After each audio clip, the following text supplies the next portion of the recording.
RhAG's objective since the very beginning has been to support parents and carers as they accompany their children on their Welsh education journey.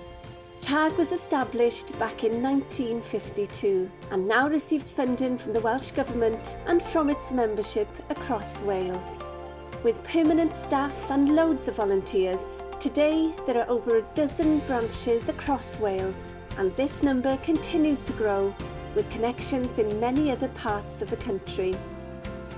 RhAG aims to increase the use of Welsh language by supporting local authorities in their efforts to establish more Welsh medium schools.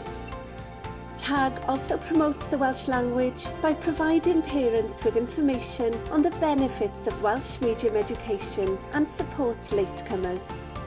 RhAG is here to help you, to grow Welsh medium education and to help Wales reach 1 million Welsh speakers by 2050.